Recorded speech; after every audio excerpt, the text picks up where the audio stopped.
ফিলিস্তিনিদের ভূমি দখল, নিজ দেশেই হোঁচট খেল ইসরায়েল। নতুন দায়িত্বে কিম জং উনের বোন। উত্তেজনা বাড়িয়ে ভারতের দাবিকৃত ভূখণ্ড মানচিত্রে অন্তর্ভুক্ত করল নেপাল। লিবিয়া থেকে এখনোই সেনা সরাবে না তুরস্ক, বলল এরদোগান। আমেরিকার ইরান বিরোধী হুমকির বিরুদ্ধে তীব্র প্রতিক্রিয়া দেখালো চীন ও রাশিয়া। যে কোনো পরিস্থিতিতে প্রতিরক্ষা সক্ষমতা শক্তিশালী করবে ইরান, বলল রুহানি। নেতানিয়াহুর সঙ্গে জার্মান পররাষ্ট্রমন্ত্রীর বৈঠক। পাকিস্তানে লকডাউন ঘোষণার আহ্বান বিশ্ব স্বাস্থ্য সংস্থার। নিউ স্টার্টের মেয়াদ বৃদ্ধিতে সম্মত যুক্তরাষ্ট্র রাশিয়া। মার্কিন সমাজের লুকায়িত চেহারা ফাঁস হয়ে যাচ্ছে, আইআরজিসির প্রধান। দাপট হারাচ্ছে ইমরান, পাকিস্তানে বাড়ছে সেনা আধিপত্য। এবং সবশেষে থাকছে, ফিলিস্তিনিরা প্রত্যাখ্যান করা সত্ত্বেও ইসরায়েলে যাচ্ছে আমিরাতের বিমান।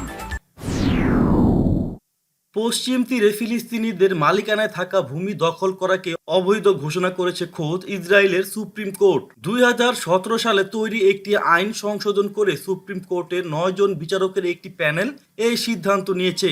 এতে করে পশ্চিম তীরে ভূমি দখলের বিষয়টিও প্রশ্নবিদ্ধ হয়ে গেল। মিডল ইস্ট মনিটরের বরাতে জানা যায়, আইনের এই সংশোধনের ফলে ফিলিস্তিনিদের জমিতে ইসরায়েলের বসতি স্থাপন প্রশ্নবিদ্ধ হয়ে গেল। প্যানেলে থাকা 9 জন বিচারকের মধ্যে পক্ষে ভোট দেন 8 জন বিচারক এবং বিপক্ষে 1 জন। এই বিবৃতিতে ইসরায়েলের প্রধান বিচারপতি এস্থার হাইয়ুত বলেন, ফিলিস্তিনি অধিবাসীদের নিজস্ব ভূমিতে ইসরায়েলের বসতি স্থাপনের অনুমতি দেওয়া একটি অসামঞ্জস্য বিষয়। এ বিষয়ে ইসরায়েলের প্রধানমন্ত্রী বেনিয়ামিন নেতানিয়াহুর রাজনৈতিক দল ডানপন্থী লিকুদ পার্টি বলছে, এই আইন তাদের ভবিষ্যৎ পরিকল্পনায় বাধা সৃষ্টি করবে, কেননা ইসরায়েলি সরকারের চাওয়া ফিলিস্তিনের পশ্চিম তীর দেশটির দখলে নেওয়া। আইনের এই সংশোধনের কারণে সে প্রক্রিয়ায় বাধা আসতে পারে। উত্তর কোরিয়ার শীর্ষ নেতা কিম জং উনের বোন কিম ইয়ং জং নতুন দায়িত্ব পেয়েছেন। দক্ষিণ কোরিয়ার বিরুদ্ধে প্রচারণার নেতৃত্ব দেবেন তিনি। বিশ্লেষকদের মতে এর মাধ্যমে ভাইকে সহযোগিতার পাশাপাশি স্বতন্ত্র নীতি নির্ধারণের দায়িত্ব পেলেন কিম ইয়ো। 2018 সালে দক্ষিণ কোরিয়ায় শীতকালীন অলিম্পিকে উত্তর কোরিয়ার প্রতিনিধি দলের নেতৃত্ব দিয়ে আন্তর্জাতিক নজর কাড়েন কিম ইয়ো জং। এরপর থেকে তাকে প্রায় ভাই উনের সবকিছু দেখভাল করতে দেখা গেছে। ভারতের তীব্র বিরোধিতা সত্ত্বেও বিতর্কিত ভূখণ্ডকে মানচিত্রে অন্তর্ভুক্ত করে সংবিধান সংশোধনের অনুমোদন দিয়েছে নেপাল সরকার। মঙ্গলবার রাতে নেপালের পার্লামেন্ট সর্বসম্মতিক্রমে দেশটির নতুন রাজনৈতিক মানচিত্র এবং নতুন জাতীয় প্রতীক নির্ধারণের জন্য সংবিধান সংশোধনের এই অনুমোদন দেয়। তবে এখনো বিলটিতে অনুমোদন দেয়নি নেপালের প্রেসিডেন্ট বিদ্যা দেবী ভান্ডারী। প্রেসিডেন্টের অনুমোদনের পর আনুষ্ঠানিকভাবে সংবিধান সংশোধন কার্যকর হবে। তুরস্কের প্রেসিডেন্ট রিসেপ তাইয়েপ এরদোগান বলেছেন, লিবিয়ায় তাদের সামরিক উপস্থিতি বজায় থাকবে। তিনি বলেন, লিবিয়ার জাতীয় ঐক্যের সরকারের প্রতি আন্তর্জাতিক সমর্থন করেছে, তারাও এই সরকারের প্রতি সমর্থন দেওয়া অব্যাহত রাখবে। এরদোগান বলেন, খলিফা হাফতারের নেতৃত্বাধীন সরকারের কোনো স্বীকৃতি নেই, তারা হচ্ছে সামরিক অভ্যুত্থানকারী এবং পরাজিত শক্তি। তুর্কি প্রেসিডেন্ট বলেন, লিবিয়ার 1 বিঘা ভূমি দখলেরও ইচ্ছা তুরস্কের নেই, কিন্তু যারা জেনারেল হাফতারকে সমর্থন দিচ্ছে তারা দেশটির তেল সহ অন্যান্য সম্পদ পেতে চায়। ত্রিপলি ভিত্তিক আন্তর্জাতিক স্বীকৃত সরকার গত নভেম্বরে তুরস্কের প্রেসিডেন্ট এরদোগানের সঙ্গে একটি সামরিক চুক্তি সই করে। ওই চুক্তি অনুসারে লিবিয়ার ত্রিপলি ভিত্তিক সরকারকে সহায়তার জন্য আঙ্কারা সেনা পাঠিয়েছে। ইরানের বিরুদ্ধে সব নিষেধাজ্ঞা পুনর্বহালের যে হুমকি আমেরিকা দিয়েছে, তার বিরুদ্ধে তীব্র প্রতিক্রিয়া জানিয়েছে চীন ও রাশিয়া। চীনা পররাষ্ট্রমন্ত্রী ওয়াং ই জাতিসংঘ মহাসচিব অ্যান্তোনিও গুতেরেস ও নিরাপত্তা পরিষদের সদস্য দেশগুলোর কাছে লেখা এক চিঠিতে আমেরিকার এই প্রচেষ্টার তীব্র নিন্দা জানিয়েছেন। মার্কিন সরকার হুমকি দিয়েছে, দেশটি ইরানের বিরুদ্ধে অস্ত্র নিষেধাজ্ঞা নবায়ন করার যে চেষ্টা করছে তাতে বাধা দেওয়া হলে তেহরানের উপর জাতিসংঘের সব নিষেধাজ্ঞা পুনর্বহালের ব্যবস্থা করা হবে। বর্তমানে ইরানের বিরুদ্ধে শুধুমাত্র আমেরিকার একতরফা নিষেধাজ্ঞা বহাল রয়েছে। ইরানের প্রেসিডেন্ট হাসান রুহানি বলেছেন, আগামী অক্টোবরে তার দেশের উপর থেকে সব অস্ত্র নিষেধাজ্ঞা উঠে যাচ্ছে। এবং এ কারণে আমেরিকা ক্ষুব্ধ হয়ে নতুন করে ষড়যন্ত্রে মেতে উঠেছে। তিনি এই ষড়যন্ত্রের বিরুদ্ধে রুখে দাঁড়াতে জাতিসংঘ নিরাপত্তা পরিষদের স্থায়ী সদস্য দেশগুলোর প্রতি আহ্বান জানিয়েছেন। বুধবার তেহরানের মন্ত্রিসভার এক বৈঠকে প্রেসিডেন্ট রুহানি বলেন, আঞ্চলিক ও আন্তর্জাতিক স্থিতিশীলতার স্বার্থে নিরাপত্তা পরিষদের সদস্য দেশগুলো মার্কিন ষড়যন্ত্র রুখে দেবে বলে তেহরান আশা প্রকাশ করে। পশ্চিম তীরে ইহুদিদের জন্য আরও বসতি গড়বে ইসরায়েল। এ বিষয়ে ইউরোপীয় ইউনিয়ন ও জার্মানির অবস্থান তুলে ধরে নেতানিয়াহুকে সতর্ক করার জন্য জেরুজালেমে সফর করছেন জার্মান পররাষ্ট্রমন্ত্রী হাইকো মাস।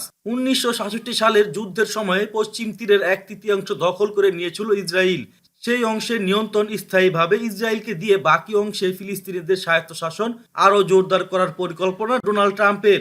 এই পরিকল্পনার অংশ হিসেবে পশ্চিম তীরে ইহুদিদের জন্য আরও বসতি গড়ে তুলবে ইসরায়েল। আগামী 1 জুলাই ইউরোপীয় কাউন্সিলের সভাপতির দায়িত্ব নেবে জার্মানি। সেদিনই পশ্চিম তীরে আরও নতুন বসতি গড়ার পরিকল্পনা সংসদে উপস্থাপন করেন ইসরায়েলের প্রধানমন্ত্রী বেনিয়ামিন নেতানিয়াহু।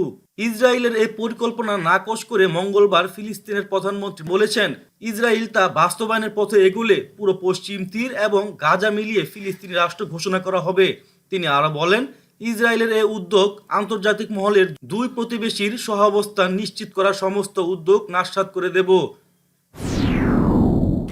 করোনা পরিস্থিতি মোকাবেলায় পাকিস্তানে লকডাউন ঘোষণার জন্য সে দেশের সরকারের প্রতি আহ্বান জানিয়েছে বিশ্ব স্বাস্থ্য সংস্থা। মাসে 2 সপ্তাহ লকডাউন এবং অপর 2 সপ্তাহ কার্যক্রম সচল রাখার জন্য দেশটিকে পরামর্শ দিয়েছে তারা। পাঞ্জাবের প্রাদেশিক স্বাস্থ্যমন্ত্রী ইয়াসমিন রশিদের কাছে বিশ্ব স্বাস্থ্য সংস্থার পাঠানো চিঠিতে উদ্ধৃত করে ব্রিটিশ সংবাদ মাধ্যম দ্য গার্ডিয়ান এ তথ্য জানিয়েছেন। পাকিস্তানে এ পর্যন্ত 1,08,000-এর বেশি মানুষ করোনা ভাইরাসে আক্রান্ত হয়েছে। মৃত্যু হয়েছে 2,000-এরও বেশি মানুষের। দেশটিতে সবচেয়ে বেশি আক্রান্তের সংখ্যা পাঞ্জাব প্রদেশে। পারমাণবিক অস্ত্র নিয়ন্ত্রণীকরণ বিষয়ে একটি চুক্তির মেয়াদ বৃদ্ধির বিষয়ে আলোচনায় বসতে রাজি হয়েছে বিশ্বের 2 ক্ষমতাধর দেশ যুক্তরাষ্ট্র ও রাশিয়া। চলতি মাসের 22 তারিখ অস্ট্রিয়ার রাজধানী ভিয়েনায় মার্কিন রাষ্ট্রদূত মার্শাল বিলঙ্গোসলায়ের সঙ্গে রুশ উপপররাষ্ট্রমন্ত্রী সের্গেই রিয়াকভের এ বিষয়ে আলোচনা হওয়ার কথা রয়েছে। তবে এই আলোচনা চীনকে অন্তর্ভুক্ত করার বিষয়ে অনীহা প্রকাশ করছে মস্কো। সম্প্রতি বার্তা সংস্থা এএফপির এক প্রতিবেদনে বলা হয়, মার্কিন প্রেসিডেন্ট ডোনাল্ড ট্রাম্প আন্তর্জাতিক বেশ কিছু চুক্তি থেকে নিজেদের সরিয়ে নিলেও নিউ স্টার্ট নামের এই পারমাণবিক অস্ত্র নিরস্ত্রীকরণ চুক্তির মেয়াদ বৃদ্ধির বিষয়ে আগ্রহ প্রকাশ করেছেন। তবে তিনি এই আলোচনায় চীনকে সঙ্গে রাখার প্রয়োজন মনে করেন, কারণ বেইজিং এর পারমাণবিক অস্ত্র দিন দিন বৃদ্ধি পাচ্ছে। কিন্তু ট্রাম্পের এমন প্রস্তাবে অনীহা প্রকাশ করেছে রাশিয়া। রুশ উপপররাষ্ট্রমন্ত্রী সের্গেই রিয়াকভ পরিষ্কার করে বলেছেন, চীনকে এই উদ্যোগে অন্তর্ভুক্ত করা হলে পুরো আলোচনায় বিফলে যেতে পারে। তাই বেইজিংকে আলোচনায় আনা উচিত হবে না। ইরানের ইসলামী বিপ্লবী গার্ড বাহিনী আইআরজিসির প্রধান মেজর জেনারেল হুসেইন সালামি বলেছেন, বিশ্বের দেশগুলোর নীতি ও আচরণে পরিবর্তন আসছে। আমেরিকা এতদিন সুন্দর সুন্দর কল্পিত বিষয় দিয়ে নিজেদের সুন্দর হিসেবে তুলে ধরেছে, কিন্তু এখন তাদের সমাজের লুকায়িত চেহারা ফাঁস হয়ে যাচ্ছে। তিনি বুধবার এক অনুষ্ঠানে একথা বলেছেন। জেনারেল সালামি আরও বলেছেন, মার্কিন যুক্তরাষ্ট্র সবসময় নিজেকে মানুষের স্বাধীনতা, মুক্তি এবং মানবাধিকারের কেন্দ্র হিসেবে তুলে ধরেছেন, কিন্তু তাদের এসব জারি জুরি ফাঁস হয়ে গেছে। এ সময় তিনি ইরানের 5টি তেল ট্যাঙ্কারের সাহায্যে ভেনেজুয়েলায় জ্বালানি পৌঁছে দেওয়ার প্রসঙ্গ টেনে বলেন, বর্তমানে ইরানি জাতি সম্মান, মর্যাদা ও দৃঢ়তার সর্বোচ্চ পর্যায়ে রয়েছে। ইরান মার্কিন হুমকি উপেক্ষা করে সম্প্রতি 5টি জাহাজে করে পেট্রোল সহ বিভিন্ন তেলজাত পণ্য ভেনেজুয়েলায় পাঠিয়েছে।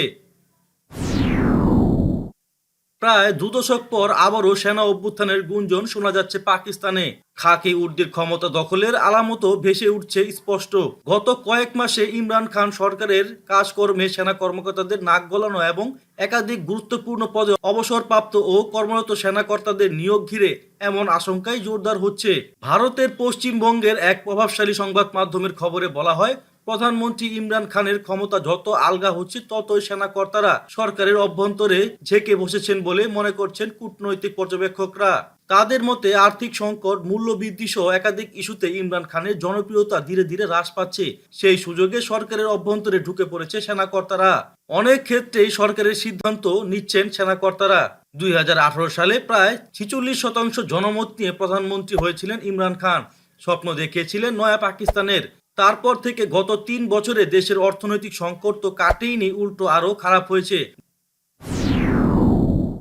ফিলিস্তিনিরা প্রত্যাখ্যান করা সত্ত্বেও সাহায্য সামগ্রী নিয়ে সংযুক্ত আরব আমিরাতের বিমান সেবা ইতিহাদ এয়ারওয়েজের দ্বিতীয় একটি ফ্লাইট ইসরায়েলে যাচ্ছে। এতে থাকবে মেডিকেল সামগ্রী যা ফিলিস্তিনিদের জন্য পাঠানো হবে। সম্প্রতি আরও একটি ফ্লাইটে একই সরঞ্জামাদি পাঠানো হলে তা প্রত্যাখ্যান করে ফিলিস্তিনিরা। মিডল ইস্ট মনিটরের বরাতে জানা যায়, মেডিকেল সরঞ্জাম নিয়ে ইতিহাদের প্রথম ফ্লাইটটি গত 19 মে ইসরায়েলে পৌঁছেছিল।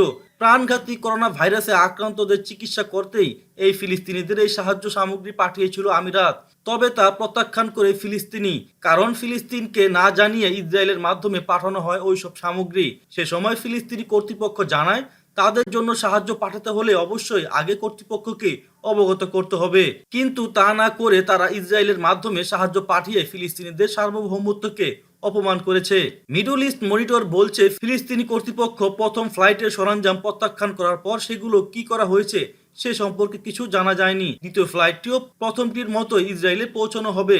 ইতিহাদ এয়ারওয়েজের এক মুখপাত্র বলেন, আমাদের বিমান সেবা মানবতার সেবায় কাজ করে যাচ্ছে। যেসব অঞ্চলের মানুষ করোনা ভাইরাসের এই পরিস্থিতিতে খুব ক্ষতিতে পড়েছে, আমিরাতের পক্ষ থেকে তাদের সাহায্য সরঞ্জাম পৌঁছে দেওয়ার কাজ করে যাচ্ছে তারা। ইসরায়েলের সঙ্গে আমিরাতের কোনো কূটনৈতিক সম্পর্ক নেই, এমনকি গালফ অঞ্চলের কোনো রাষ্ট্রের সঙ্গেই ইসরায়েলের সে সম্পর্ক নেই। এসব দেশের কোনো বাণিজ্যিক ফ্লাইটও ইসরায়েলে চলাচল করে না। তবে সাম্প্রতিক সময়ে ইরানকে ঠেকানোর অংশ হিসেবেই ইসরায়েলের সঙ্গে সম্পর্ক স্থাপনের চেষ্টা করছে আমিরাত। বলা হচ্ছে, ইসরায়েলের মাধ্যমে ফিলিস্তিনিদের কাছে সাহায্য সামগ্রী পাঠানোর ঘটনা তারই বাস্তব প্রতিফলন।